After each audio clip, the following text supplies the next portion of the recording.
ভাই আমি একটা কথা বলেছি, কথাটা ভাইরাল হয়েছে অনেক। মানুষ মানুষের অবস্থানকেই ভালোবাসে, মানুষ কখনোই মানুষের অন্তঃসত্ত্বাকে ভালোবাসে না। অবস্থান আপনার ভালো, আপনার পিছনে মানুষের অভাব থাকবে না। আজকে আপনার ক্ষমতা আছে, পাওয়ার আছে, খ্যাতি আছে, ইত্যাদি আছে, মানুষ দেখবেন পিছনে ঘুরঘুর করছে, ঘুরঘুর করছে, এবং এরা কিন্তু সবাই সবার স্বার্থেই ঘুরঘুর করছে। এর বাইরে আল্লাহ পাক কিছু মানুষের মনে আল্লাহর পক্ষ থেকে মহব্বত দেন, এটা আলাদা বিষয়।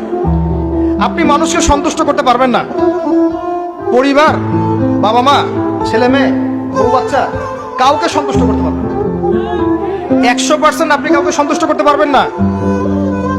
সারা জীবন করে যাবেন, আপনার বিরুদ্ধে অভিযোগ থেকেই যাবে।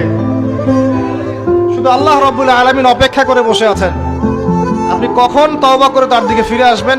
দেন দিন আল্লাহ পাক আপনাকে মাফ করে দিবেন ইনশাআল্লাহ। আল্লাহ পাক বলেছেন শোনেন, ইল্লা মান তাবা, যে অনেক গুনাহ করেছে, শিরক করেছে, জিনা করেছে, মদ খেয়েছে, বেদাত করেছে, হারাম খেয়েছে, আল্লাহ পাকের অবাধ্য হয়েছে, নামাজ পড়ে নাই, যাকাত দেয় না, ইত্যাদি ইত্যাদি অনেক অন্যায় করেছে,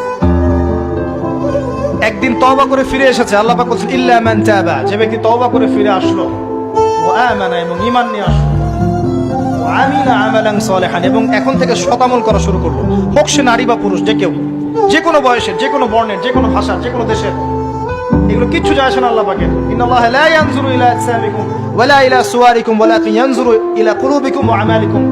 আল্লাহ পাক শুধু কলব দেখেন, আমল দেখেন, রক্ত মাংস বর্ণ এগুলো দেখেন না। আল্লাহ পাক ফিরে এসেছে, আমল, ঈমান এনেছে, আমল সালেহ করেছে। আল্লাহ পাক বলেছে উলাইকা, এরাই তারা, ইউবাদদিলুল্লাহু সাইয়্যাতিহিম হাসানাত, এরাই সেই ব্যক্তি যাদের সমস্ত গুনাহকে আমি আল্লাহ নেকি দিয়ে পরিবর্তন করে দেব। আল্লাহ অপেক্ষা করছেন আপনার জন্য।